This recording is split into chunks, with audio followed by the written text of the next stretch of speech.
जय हिंद दोस्तों, स्वागत है आप सभी का एक बार फिर से एक नए वीडियो के साथ। उम्मीद है कि पुराने वीडियोस आप लोगों को पसंद आ रहे होंगे।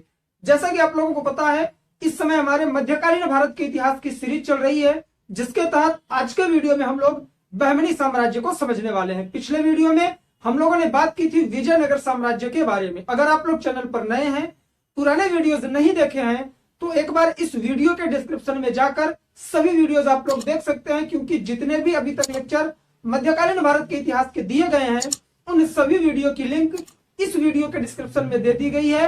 आप लोग जाकर देख सकते हैं और अपने नोट्स को प्रिपेयर कर सकते हैं। इस वीडियो के कमेंट में आप लोग बताइएगा, जैसे कि दिल्ली सल्तनत हम लोग जब खत्म किए थे तो एक 50 क्वेश्चन का टेस्ट सीरीज हम लोगों ने सॉल्व किया था। अगर आप लोग कहेंगे तो विजयनगर साम्राज्य और बहमनी साम्राज्य दोनों को मिक्स करके मैं 50 क्वेश्चन की सीरीज बनाऊंगा और आप लोगों से टेस्ट के रूप में लेने की कोशिश करूंगा। आप लोगों का ओपिनियन क्या है कमेंट करके बताएंगे। चलिए शुरू करते हैं आज का वीडियो शुरू करने से पहले मैं आप लोगों को बता दूं, जैसा कि मैंने आपको शॉर्ट्स के माध्यम से भी बताया था कि बहुत जल्द ही सी सेट के लिए मैथ, रीजनिंग और कॉम्प्रिहेंशन की क्लासेज स्टार्ट की जाने वाली हैं। तो जी हाँ, कल से या फिर परसों से आप लोगों को मैथ की क्लास मिलने लगेगी। उसके 1-2 दिन बाद रीजनिंग की भी क्लासेस मिलने लगेंगी। उम्मीद है कि आप लोग इसी तरह से प्यार बनाए रखेंगे। परेशान नहीं होना है, अभी आपका एग्जाम 3 महीने है, टाइम बहुत कम है। जितना हो सके अपने प्रिपरेशन में 100% दीजिए। जो 2022 में एग्जाम देना चाहते हैं यूपीएससी का, और बाकी जिनका टारगेट 23 है, 24 है, वो लोग अपने प्रिपरेशन को उसी अकॉर्डिंग करते रहें जिस तरह से आप लोगों को गाइडेंस दी गई है। अगर आप लोग एक बिगिनर हैं और यूपीएससी की तैयारी करना चाहते हैं हिंदी माध्यम से, तो इस चैनल पर अगर आए हैं तो सब्सक्राइब जरूर कर लेंगे, क्योंकि यहाँ पर अलग से एक प्लेलिस्ट बनाई गई है कि आईएएस की तैयारी कैसे शुरू करें। उसमें 10 से 15 लेक्चर मिलेंगे, जिसमें आपको ऑप्शनल कैसे लेना है, एनसीईआरटी कैसे पढ़नी है, स्टैंडर्ड बुक कैसी पढ़नी है, नोट्स कब बनाना है, आंसर राइटिंग कैसे करनी है, प्री की स्ट्रेटेजी क्या हो, सारी चीजें विस्तृत तौर पर बनाई गई हैं। आप लोग चैनल पर जाकर विजिट कर सकते हैं। चलिए शुरू करते हैं आज का वीडियो शुरू करने से पहले हम लोग इसके बैकग्राउंड पर चलेंगे। जैसा कि हम लोगों ने देखा था कि जब दिल्ली सल्तनत का टाइम पीरियड चल रहा था, तुगलक वंश का शासन था और मोहम्मद बिन तुगलक सत्ता में था। मोहम्मद बिन तुगलक के समय दक्षिण भारत में 2 नए राजवंशों का उदय होता है। पहला होता है विजयनगर साम्राज्य और दूसरा होता है बहमनी साम्राज्य। इन दोनों में अंतर क्या है? तो विजयनगर की स्थापना, जैसा कि मैंने पिछले वीडियो में भी बताया था, कि हरिहर और बुक्का नामक 2 हिंदू भाइयों ने की थी। जो कौन थे? जो मोहम्मद बिन तुगलक के द्वारा भेजे गए दक्षिण भारत अभियान के लिए सेनापति थे। कौन थे, कैसे थे, कहां से मिले थे, सारी चीजें वीडियो में बताया हूं, आप लोग जाकर देख लेंगे। यहां पर सिर्फ अंतर समझना है आपको। तो विजयनगर की स्थापना 2 हिंदू भाइयों ने की, हरिहर और बुक्का ने। लेकिन जो बहमनी, जिसके बारे में आज हम लोग पढ़ेंगे, बहमनी साम्राज्य की स्थापना बहमन शाह नामक एक मुस्लिम व्यक्ति ने किया था, जिसे हसन गंगू भी बोला जाता है और बहमन शाह भी बोला जाता है। यह क्या था कि यह मोहम्मद बिन तुगलक के द्वारा दक्षिण भारत के अभियान पर भेजा गया व्यक्ति नहीं था। दक्षिण भारत में जैसे मोहम्मद बिन तुगलक का शासन दिल्ली सल्तनत में आता है, तो दक्षिण भारत में मुस्लिम नेता था यह, और यह विद्रोह कर देता है और बहमनी साम्राज्य की स्थापना कर देता है, क्योंकि इसका नाम बहमन शाह था। ठीक, तो विजयनगर की स्थापना मोहम्मद बिन तुगलक के ही 2 सेनापतियों ने की जो हिंदू थे। लेकिन बहमनी साम्राज्य की स्थापना मुस्लिम साम्राज्य की स्थापना थी दक्षिण भारत में। इसी के बारे में हम लोग आज डीपली बात करेंगे। चलिए बोर्ड पर आते हैं। ठीक, तो टाइम पीरियड कौन सा है? तो टाइम पीरियड यहाँ 14वीं शताब्दी का है। ठीक है, जब विजयनगर की स्थापना हुई थी। देखिए, इसमें हम लोग 4 से 5 शासक पढ़ेंगे, लेकिन इनका क्रमवार नहीं है। ठीक, जो इंपॉर्टेंट शासक हैं, जहां से यूपीएससी में प्रश्न बनता है, उन्हें ही हम लोग समझने का प्रयास करेंगे। बीच के जो शासक हैं उनसे रिलेटेड अगर कोई पॉइंट होगा तो मैं बताने की जरूर कोशिश करूंगा। चलिए शुरू करते हैं। सबसे पहले बहमनी साम्राज्य के बारे में हम लोग पढ़ रहे हैं। बहमनी साम्राज्य की स्थापना किसने की? तो जफर खान या फिर हसन गंगू ने। देखिए, इसी व्यक्ति का नाम जफर खान भी था सॉरी, हसन गंगू भी था, और इसने एक उपाधि ली। होता नहीं है, दिल्ली सल्तनत में जब सुल्तान सत्ता में आता था तो उसका नाम कुछ और होता था, लेकिन जब वो शासक या फिर सुल्तान बनता था तो कोई और नाम की उपाधि धारण करता था। तो इसी तरह से दक्षिण भारत में जब हसन गंगू या फिर जफर खान ने बहमनी साम्राज्य की स्थापना की तो इसने एक उपाधि ली, अलाउद्दीन हसन बहमन शाह। कई बार यूपीएससी में भी प्रश्न बना है, तो ये तीनों नाम एक ही है, जफर खान, हसन गंगू, अलाउद्दीन हसन बहमन शाह। ठीक, इसके नाम में बहमन शाह लगा हुआ है, इसी वजह से इसे बहमनी साम्राज्य कहा गया। आगे बढ़ते हैं, टाइम पीरियड कौन सा है, तो 1347 ईस्वी से लेकर 1358 ईस्वी तक शासन करता है कौन, जफर खान। ठीक है, इसने अपनी राजधानी को गुलबर्गा में बनाया। मैंने यहाँ पर मैप बना रखा है, सारी चीजें मैं आप लोगों को सही तरीके से समझाऊंगा। ठीक है, आगे बढ़ते हैं। राजधानी इसने गुलबर्गा में बनाया। इसका विस्तार कहां से कहां तक था, तो बरार नामक क्षेत्र से लेकर कृष्णा नदी तक। देखिए मैप में यहां मैंने बताया है कि यह कृष्णा नदी है और यह तुंगभद्रा इसकी सहायक नदी है, और नीचे विजयनगर साम्राज्य है, कल के वीडियो में आप लोगों ने समझा था। और इसे कृष्णा नदी के आगे, इसे कृष्णा आप लोग लिख लेंगे, कृष्णा नदी के ऊपर के क्षेत्र में ऐसे करके क्या था, बहमनी साम्राज्य था। बहमनी साम्राज्य आगे चलकर 5 भागों में बंटता है, लेकिन इसका जो सबसे उत्तरी छोर है वो कौन सा है, तो बरार है। ठीक है, तो बरार से लेकर कृष्णा नदी के बीच का जो क्षेत्र है वह बहमनी साम्राज्य के अंतर्गत आता था। ठीक, आगे बढ़ते हैं। इसने साम्राज्य का विभाजन 4 प्रांतों में कर दिया। देखिए क्या होता है कि अगर एक शासक केंद्र में रहकर सत्ता संभाले तो सभी जगहों पर ध्यान नहीं दे पाता, तो इसने क्या किया, प्रांतीय व्यवस्था शुरू कर दी और पूरे बहमनी साम्राज्य को 4 प्रांतों में डिवाइड कर दिया और 4 सूबेदार नियुक्त कर दिया अपनी तरफ से। ठीक, तो पहला बरार बना, दूसरा बीदर, तीसरा गुलबर्गा जो इसकी राजधानी बनाई इसने, उसके बाद दौलताबाद। मतलब इसने कुल 4 भागों में बहमनी साम्राज्य को बांटकर शासन स्थापित किया और इन चारों पर उसने सूबेदार नियुक्त कर दिया। हिंदुओं के साथ यह निरंकुश नहीं रहा, इसने क्या हुआ कि इसने हिंदू शासकों को पराजित किया, लेकिन उनकी बेइज्जती इसने नहीं की, उनकी हत्या नहीं की, उन्हें जागीर प्रदान किया और बड़े बड़े पद दिया। साथ ही साथ जो गैर हिंदू थे, पर जो हिंदू लोग थे जो शासक वर्ग के नहीं थे अर्थात प्रजा थे, उन पर से जजिया करो भी पूरी तरह से हटा दिया गया। आप सबको पता है जजिया कर क्या है, गैर मुस्लिमों पर लगाया जाने वाला एक धार्मिक कर था जो मुस्लिमों के अलावा अन्य सभी धर्म के व्यक्तियों पर लगाया जाता था और धार्मिक तौर पर वसूला जाता था। ठीक, उसके बाद इस व्यक्ति की मृत्यु होती है, शासक बनता है मोहम्मद शाह प्रथम। ठीक है, यहां फर्स्ट लगा हुआ है। मोहम्मद शाह प्रथम शासक बनता है, 1358 से 1375 ईस्वी तक यह शासन करता है। इसने क्या किया, देखिए जो इंपॉर्टेंट शासक हैं उन्हें आप सब पढ़ेंगे। ठीक, जहां से जितना भी क्वेश्चन बना है, कई बार रिपीट हुआ है, वही पॉइंट मैंने यहां पर रखा है। जैसे मोहम्मद शाह के समय क्या हुआ था, एक बड़ा बदलाव हुआ था कि युद्ध में बारूद का प्रयोग हुआ था। क्या होता था कि देखिए ये हो गया पूरा बहमनी साम्राज्य इतना ऊपर का, और नीचे विजयनगर, तो ये दोनों आपस में लड़ते रहते थे। ठीक है, तो जब विजयनगर और बहमनी साम्राज्य में युद्ध हुआ करता था, लेकिन मोहम्मद शाह प्रथम जब शासक बना तो इसने पहली बार बारूद का प्रयोग किया युद्ध में। दक्षिण भारत में युद्ध में बारूद का प्रयोग सबसे पहले किस शासक ने किया, मोहम्मद शाह प्रथम ने। आप लोगों ने पढ़ा था कि दिल्ली सल्तनत में 1526 में पानीपत के प्रथम युद्ध में बाबर ने इब्राहिम लोदी के विरुद्ध तोप का इस्तेमाल किया था बारूद का। लेकिन यह टाइम पीरियड क्या है, 1358 है, वो 1526 है। तो पूरे भारत में अगर बात करें तो दक्षिण भारत में बारूद का प्रयोग सबसे पहले हो चुका था। कहां पर, तो बहमनी साम्राज्य में मोहम्मद शाह प्रथम के द्वारा। यूपीएससी ऐसे ही प्रश्न आप लोगों को फंसाता है कि भारत में सबसे पहले बारूद का प्रयोग किसने किया, तो मोहम्मद शाह प्रथम ने किया, क्योंकि आप टाइम देख रहे हैं। और किसके विरुद्ध इसने किया, तो विजयनगर का शासक जब बुक्का प्रथम था उससे इसने युद्ध किया और उस समय इसने बारूद का प्रयोग किया। हालांकि यह ज्यादा मात्रा में प्रयोग नहीं किया था, तोप का प्रयोग नहीं किया था, केवल बारूद का इसने प्रयोग किया था।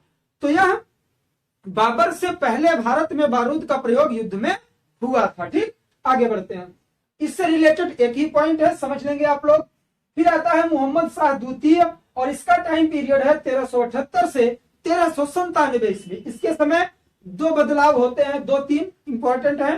पहला, इसने क्या किया, युद्ध की नीति को त्याग दी और शांतिपूर्वक नीति व्यवस्था लागू किया। ठीक है, शांतिपूर्ण नीति व्यवस्था चलाया और विजयनगर से युद्ध नहीं किया। मतलब कि हमेशा बहमनी साम्राज्य और विजयनगर साम्राज्य में युद्ध होता रहता था, लेकिन इसने शांति की व्यवस्था की या फिर शांति की स्थापना की। फिर आता है ताजुद्दीन फिरोज शाह। अब यहाँ आप लोग ध्यान देंगे, मोहम्मद शाह प्रथम ने बारूद का प्रयोग किया विजयनगर के विरुद्ध, बुक्का प्रथम के विरुद्ध। ठीक है, लेकिन मोहम्मद शाह द्वितीय आया, उसने युद्ध की नीति ही त्याग दी, विजयनगर से एक भी युद्ध नहीं किया, अपने ही साम्राज्य को सुदृढ़ करता रह गया। लेकिन आगे जब ताजुद्दीन फिरोज शाह आता है, जो 1397 से 1422 ईस्वी तक शासन करता है, इसने विजयनगर पर 3 बार आक्रमण किए। प्रश्न बनता है कि ताजुद्दीन फिरोज शाह ने विजयनगर पर कितनी बार अटैक किया, या फिर बहमनी साम्राज्य का वह कौन सा शासक है जो विजयनगर पर 3 बार अटैक करता है? तो वह था कौन? ताजुद्दीन फिरोज शाह। इससे रिलेटेड एक पॉइंट और है कि इसने भीमा नदी के तट पर फिरोजाबाद नामक शहर की स्थापना की। नाम क्या है? फिरोज शाह, ताजुद्दीन फिरोज शाह। टाइम पीरियड 1397 से 1322। अभी आप लोग देखेंगे, जब मोहम्मद बिन तुगलक की मृत्यु होती है दिल्ली सल्तनत में, तो फिरोज शाह तुगलक शासक बनता है। तो उसका नाम भी फिरोज शाह ही था, लेकिन वह दिल्ली सल्तनत का सुल्तान था, उत्तर भारत में था। और ये दक्षिण भारत का कौन है? फिरोज शाह है, जिसका नाम ताजुद्दीन फिरोज शाह है। दिल्ली सल्तनत का जो तुगलक वंश का शासक था फिरोज शाह तुगलक, जिसे हम लोग FST बोलते हैं, उसने भी फिरोज शाह नगर का स्थापना किया था, फिरोजाबाद का, लेकिन उत्तर भारत में। और दक्षिण भारत में फिरोजाबाद नामक शहर की स्थापना किसने की? तो ताजुद्दीन फिरोज शाह ने की। किस नदी के किनारे? तो भीमा नदी के तट पर। कंफ्यूज नहीं होना है, सारे पॉइंट इसीलिए मैं रिलेट कर देता हूं। ठीक, आगे बढ़ते हैं। फिर आता है सिहाबुद्दीन अहमद शाह, 1422 ईस्वी से 1436 ईस्वी तक। बीच में आपको गैप दिख रहा होगा, यहां पर भी गैप दिखा होगा 75 से 78। तो वही जो छुटपुटिये शासक आए थे, जो 2 महीने 4 महीने 6 महीने 1 साल 2 साल शासन करते थे, उनके बारे में हमें नहीं पढ़ना है, क्योंकि वे UPSC के सिलेबस से ही उड़ा दिए गए हैं। इतिहास किसका बनता है? जो कोई नया बदलाव करता है या नई चीजें लेकर आता है, इतिहास में उसे ही जोड़ा जाता है। ऐसा नहीं कि आपने पृथ्वी पर जन्म लिया तो आपको लोग याद करेंगे, बिल्कुल नहीं करेंगे। जब तक आप समाज में कोई परिवर्तन नहीं करेंगे, कोई बड़ा काम नहीं करेंगे, अपना कोई योगदान देश के लिए नहीं देंगे, या फिर कोई ऐसा काम आप नहीं करेंगे जिससे कि देश को गौरव महसूस हो, तब तक आप इतिहास में नहीं जोड़े जाएंगे। आपने कुछ ऐसा काम कर दिया या फिर आपने कोई अच्छा पद धारण कर लिया, तभी जाके आप इतिहास में जोड़े जाएंगे। अन्यथा जैसे सब लोग का जन्म होता है, मृत्यु होती है, सबकी हो जाएगी। इतिहास में अगर हम सबको लिखने लग जाएं तो फिर बहुत ही ज्यादा असुविधा हो जाएगी। इतिहास इसीलिए पढ़ा जाता है कि जिन्होंने कुछ बदलाव किया है। ठीक है, आगे बढ़ते। तो इस वजह से छुटपुटिये शासकों के बारे में हम लोग बिल्कुल नहीं पढ़ेंगे। UPSC के सिलेबस में जो है हमें वही पढ़ना है। आपको PhD नहीं करना है, केवल UPSC क्रैक करना है। और UPSC क्रैक करने का सबसे बड़ा फॉर्मूला जो है वो ये नहीं है कि हमें क्या क्या पढ़ना है, उसका सबसे बड़ा फॉर्मूला यह है कि हमें छोड़ना क्या क्या है। पढ़ने से ज्यादा आपको यह पता होना चाहिए कि आपको छोड़ना क्या क्या है, और ये तभी पता होगा जब आप प्रीवियस ईयर के पेपर और टेस्ट सीरीज और साथ ही साथ सिलेबस को सही तरीके से अपने माइंड में कंठस्थ रखेंगे। ठीक, आगे बढ़ते हैं। चलिए, कहां तक थे हम लोग? सिहाबुद्दीन अहमद शाह पर आए हुए थे। ठीक है, इसने क्या किया? बहुत बड़ा बदलाव किया था। प्रश्न यहां से बनेगा, 1425 ईस्वी में इसने राजधानी को गुलबर्गा से बीदर में ट्रांसफर कर दिया। गुलबर्गा तो सर आपने लिखा ही नहीं, यहां लिखा। ठीक, जिसने स्थापना की थी इसकी, क्या नाम था उसका?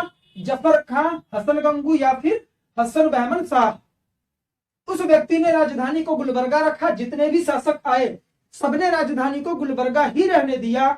लेकिन जब सिहाबुद्दीन अहमद शाह आता है तो गुलबर्गा से राजधानी को बदलकर बीदर कर देता है, और बीदर का नाम यह मोहम्मदाबाद रख देता है। तो यहां से प्रश्न बन सकता है। UPSC ऐसे ही प्रश्न पूछता है। मैं बार बार रिपीट करता हूं, अगर आप लोगों को ये इंपॉर्टेंट लगे तो नोट डाउन कर लिए, वरना मेरा तो काम ही है चिल्लाना, मैं चिल्लाता रहूंगा। ठीक, जब आप पेपर देके आएंगे तब आपको इंपॉर्टेंट समझ में आएगी। यह न्यायप्रिय शासक माना गया, इस वजह से इसे संत अहमद वली, मोस्ट इंपॉर्टेंट है, बहमनी साम्राज्य के किस शासक को संत अहमद वली कहा जाता था? तो वह कहा जाता था शिहाबुद्दीन अहमद शाह को। क्यों? इसकी न्यायपूर्ण नीतियों की वजह से। आगे बढ़ते हैं, मोहम्मद शाह तृतीय शासक बनेगा। ये जो मोहम्मद शाह थर्ड है 1463 से 1482 तक शासन करेगा। इसके समय एक इंपॉर्टेंट पद आता है जो आप लोगों ने देखा था, कहां पर? दिल्ली सल्तनत में वजीर का पद आएगा। ठीक है, पर्शियन का एक व्यक्ति इसी के टाइम पीरियड में विजयनगर साम्राज्य में आता है, जिसके कार्यों से, उसकी योग्यता से प्रभावित होकर मोहम्मद शाह तृतीय ने उसे वजीर का पद दे दिया अपने साम्राज्य में। और उस व्यक्ति का नाम क्या था? मोहम्मद गवां। बहुत सारे लोगों ने इसके बारे में सुना होगा, इंपॉर्टेंट है। मोहम्मद गवां को वजीर की उपाधि दी। पर्शियन का व्यक्ति था मोहम्मद गवां, और इसे ख्वाजा जवा की भी उपाधि दी गई। देखिए, पद इसे मिला वजीर का, उपाधि इसे मिली ख्वाजा जवा की। ठीक, मोहम्मद गवां को ख्वाजा जवा की उपाधि दी। किसने? मोहम्मद शाह तृतीय। देखिए, मैं चीजें बार बार रिपीट करता हूं, इसका मतलब ये नहीं है कि मैं पागल हूं।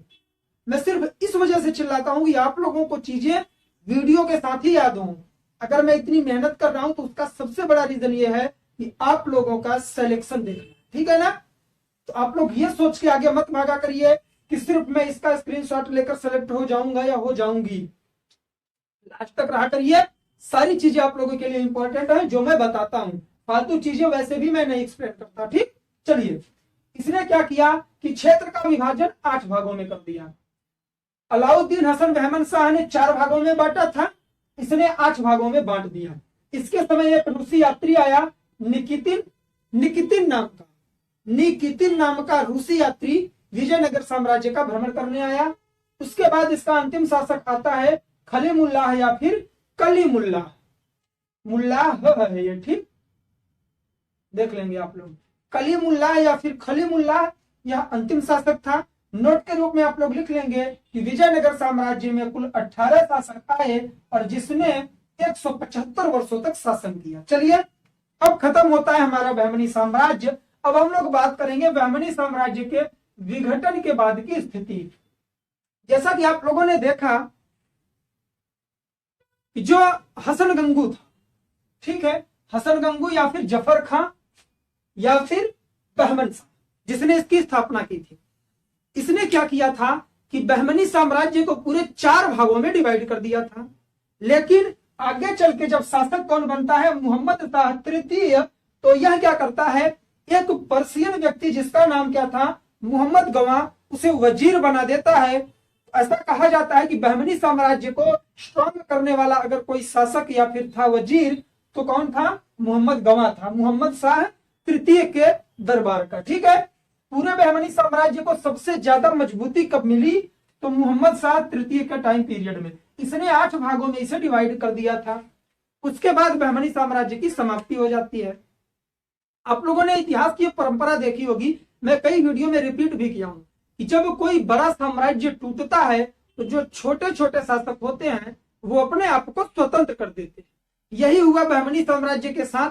जैसे ही बहमनी साम्राज्य के इन राजवंशों का विघटन हुआ तो कुल 5 भागों में यह बट गया।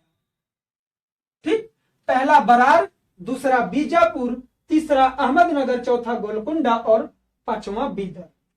यहां पर देखिए, यह कौन सा हो गया? बरार हो गया, ये अहमदनगर हो गया, ये बीजापुर हो गया, ये बीदर हो गया और ये गोलकुंडा हो गया। कुल 5 भागों में यह डिवाइड हो गया। अब यहीं से मैच करने के लिए आता है, मतलब मिलान करने के लिए, हिंदी में बोले तो यूपीएससी के प्रीलिम्स में मिलान करने के लिए आता है कि बरार की स्थापना किस शासक ने की थी या किस वंश के शासक ने की थी। तो बरार की स्थापना फतेहुल्लाह इमाद शाह नामक व्यक्ति ने की, जो इमाद शाही वंश से रिलेटेड था। बीजापुर की स्थापना यूसुफ आदिल शाह ने की, जो आदिल शाही वंश से संबंधित था। अहमदनगर की स्थापना मलिक अहमद ने की, जो निजाम शाही वंश से संबंधित था। और गोलकुंडा के साथ कुली कुतुब शाह आया, जो कुतुबशाही वंश से संबंधित था, और बीदर में सत्ता संभाली अमीर अली वरीद ने, जो बरीद शाही या फिर वरीद शाही। देखिए, इन्होंने स्थापना नहीं की इनकी। जब विजयनगर साम्राज्य का विघटन हुआ तो इतने प्रांत थे, कुल 8 प्रांत थे, लेकिन इन 5 प्रांतों ने अपने आप को क्या किया, स्वतंत्र घोषित कर दिया। ठीक है, यहां पर जो 5 सूबेदार थे उनका नाम ये है, अर्थात इन्होंने स्थापना कर दी नए वंश की, इस वजह से इन्हें संस्थापक कहा गया। ठीक, तो इसके विघटन के बाद विजयनगर 5 भागों में बट गया। 5 भागों का नाम यह था राज्यों का, अर्थात 5 राज्य निकले, 5 संस्थापक भी हुए, 5 वंश भी हुए। उसके बाद क्या होता है, आप लोगों ने देखा था, मैंने आपको बताया था राक्षस तांगड़ी का युद्ध, जो विजयनगर के बीच में और बहमनी साम्राज्य के बीच में हुआ था, जिसमें विजयनगर पराजित हो गया था। ठीक है, आप लोग टाइम पीरियड कमेंट करेंगे उसका, मैं मिस कर रहा हूं। ठीक, राक्षस तांगड़ी के युद्ध में क्या हुआ था कि ये जो 5 लोग थे, कौन सा, बरार, अहमदनगर, बीजापुर, बीदर और गोलकुंडा, इनमें से बरार के अलावा, ठीक है, बरार के अलावा इन चारों ने मिलकर विजयनगर साम्राज्य से राक्षस तांगड़ी का युद्ध किया था। ठीक, तो उस पर इन्होंने विजय प्राप्त कर ली। उसके बाद क्या होता है कि ये 5 के 5 आपस में क्या किए, लड़ने लग गए, आपसी संघर्ष में ये लिप्त हो गए। तो होता क्या है कि बरार पर विजय प्राप्त कर लेता है 1574 में अहमदनगर। देखिए, बरार कहां पर है, ये है बरार। बरार पर विजय प्राप्त कर लेता है अहमदनगर, इसका शासक ये बन जाता है। उसके बाद बीदर पर विजय प्राप्त कर लिया बीजापुर, ये जो बीदर है, बीदर पर विजय प्राप्त कर लिया बीजापुर ने। ठीक, उसके बाद अब ध्यान से देखिएगा, अब पूरी तरह से समापन हो रहा है बहमनी साम्राज्य का। बरार पर विजय प्राप्त किया अहमदनगर ने और बीदर पर बीजापुर ने। अब ये अहमदनगर जिसके राज्य, देखिए, ये अहमदनगर जिसके राज्य क्षेत्र में बरार भी आ रहा है, इस पूरे क्षेत्र को किसने जीत लिया, अकबर ने, उसके बाद शाहजहां ने, मुगल वंश के शासकों ने। आगे चलकर अब क्या बचता है, ये 3 बचते हैं, कौन कौन से, बीजापुर, बीदर और गोलकुंडा। तो बीदर पर पहले से ही स्थापना कर चुका है कौन, बीजापुर। बीजापुर बीदर को जीत चुका है ना। देखिए, बीजापुर ने बीदर को 1619 में पराजित कर दिया था। तो ये पूरा अकबर और शाहजहां ने जीत लिया अपने टाइम पीरियड में। तो इन दोनों को एक कर दिया गया था, किस नाम से, बीजापुर के नाम से। और इन दोनों पर विजय प्राप्त कर लिया किसने, गोलकुंडा ने। देखिए, बीदर पर विजय प्राप्त किया बीजानगर ने, तो ये पूरा साम्राज्य बीजानगर का हो गया। और बीजानगर को जीत लिया गोलकुंडा ने, तो ये पूरा जो क्षेत्र था बीजानगर के नाम से फेमस हो गया। जीता गोलकुंडा ने, लेकिन शक्ति कमजोर थी, इस वजह से पूरे क्षेत्र को बीजापुर कहा गया। आगे चल के इस बीजापुर को औरंगजेब जीत लेता है। तो इधर से ये पूरा अकबर और शाहजहां ने ऊपर के क्षेत्र को जीत लिया था, और नीचे के 3 क्षेत्रों को किसने जीत लिया, औरंगजेब ने। तो इस तरह से पूरे साम्राज्य पर किसकी स्थापना हो गई, मुगल वंश की। आगे चलकर मुगलों से अंग्रेजों ने ले लिया, और अंग्रेजों के बाद ये सब आगे जाकर हमें कब मिले, तो 1947 में। तो ये था बहमनी साम्राज्य और विजयनगर साम्राज्य का इतिहास। उम्मीद है कि इन सारी चीजों के माध्यम से आप लोग सब कुछ समझ गए होंगे। तो आज के लिए बस इतना ही। वीडियो पसंद आया हो तो कमेंट जरूर किया करिए आप लोग, और वीडियो को लाइक जरूर करें। नए हो तो चैनल को सब्सक्राइब कर लें। मिलेंगे नेक्स्ट वीडियो में, तब तक के लिए जय हिंद, जय भारत, बाय बाय। आप लोग अपना ख्याल रखें, पढ़ाई लिखाई करते रहें।